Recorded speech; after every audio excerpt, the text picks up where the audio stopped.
Ah, PDG. Non, non, non. Monique Panazo Kokate vraiment pour la PDG Cardozo Mwamba o Yatsiki Biso.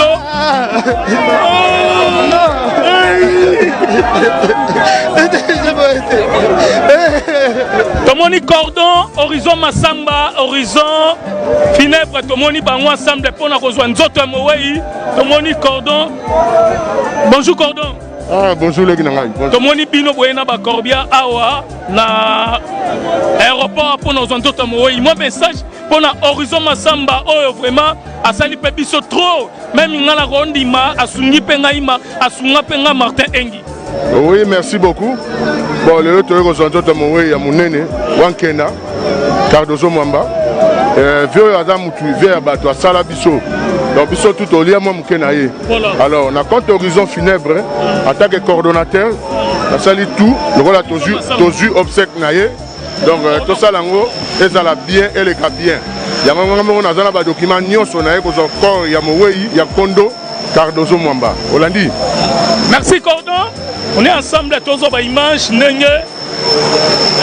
Nzoto Mowei, Horizon Massamba déjà. Na Kinshasa, République démocratique du Congo, tous vraiment ensemble. Elenga Congo TV, na pasina mawa, Batu Bazoko Kate, Bazolela, PDG, Cardozo Mwamba, Akufi na Soudaf, Lelo Sikoyo Kornae et Awa na Kinshasa, tous en direct, tous sala vraiment Moussana Biso, pour Batu Nyonso Oyo. Bazalaki vraiment na confiance na ye o pasungaki to partager ka mawapa pour na PDG Cardozo Mwamba. Donc tous ensemble to moni pe bande on a biso bazali awa o bazali ko sa musa malamu pour na osaka musala toujours. Je crois gloire a ozo image na ye ndenge bazali toujours ko sa musa partout baza tellement belé bo moni ndenge bazolela PDG Cardozo Mwamba o ya sali trop a contribué trop na ba vie à Batou na ba famille à Batou ya ndenge na ndenge akufi na Afrique du Sud. C'est les enfants que Cardozo a mis au monde. Okay. Bangoy, Bangoy, Bangoy. Et puis parmi eux, nous avons aussi des amis et des confrères. Ça, c'est les trafiquants que Cardozo a travaillé avec. Ça, c'est les enfants de Cardozo. Il a à peu près 33 enfants à 36 enfants.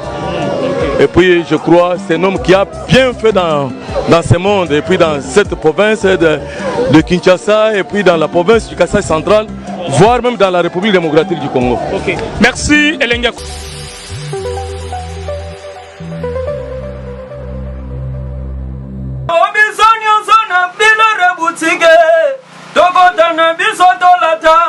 Voyant Simba Gartala, hey, Ezali Nandenge na Yomwane, Balobi Tokota, le Lobi Sonyo Zona Bila Reboutige, Tokota Nebisotolata, voyant Simba Gartala, Ayezali Nandenge na Yomwane.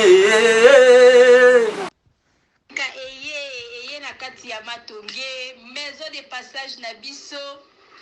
Maison de passage na biso ya Goyo, maison de passage na biso ezana ba climatiseur, ezali climatisé. Maison de passage na biso ezana Matonge na Irebu A37. Maison de passage na biso tozana ba appartement où ezali ya 2 chambres, salon, cuisine. Tous les 2 chambres on ezana ba toilette na kati. Maison de passage na biso tozali na appartement o ezali kaka salon, salle de bain, chambre na cuisine. Tozali lisusu na appartement na biso o ezali appartement ya pamba lokola chambre na toilette. Toilette na o salle de bain na ona kati. Chambre o ezali ya pamba o ezaka na salle de bain okoyamba bapaya na yo na kati. Chambre o ezali chambre, salon, cuisine. Salon ezali ya munene comme okoyamba bapaya na yo na kati, comme okoki koyamba bapaya na yo libanda. Mai na biso ebimaka kitoko. Courant na biso toza na balune ebele. toza na groupe na biso soki courant ekei totie essence na kati ya groupe ndako na biso ezali sécurité eza la sécurité ya makasi maison de passage na biso na Matonge toza kobengisa bino mwana nyonso tu ya poto benga numéro oyo ozomona réserver place na yo mpona ozwa place na yo ya kolala na kati ya maison de passage na biso tozali na boutique oyo bazoteka baduver bazoteka nyonso tu na kati ya boutique wana tozali lisusu na nini voiture oyo totie na disposition na bino bato bozoya na katikati ya maison de passage na biso oyo tobengi yango Bidor. Contactez Bijou d'Or TV, contactez numéro oyo moni, réservez place na yo, ozwa place na yo avant parce que ba place na biso mingi eza kozala toujours occupé. Benga avant zwa place na yo, okozala jamais déçu. Merci.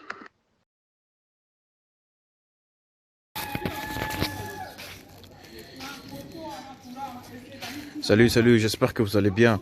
En fait, c'est plus pour le diaspora. C'est donc qui veulent passer leur séjour ici à Kinshasa. Alors pour tous vos déplacements, il y a une voiture à louer qui est là, marque Hyundai. La voiture elle est confortable, donc climatisée et tout.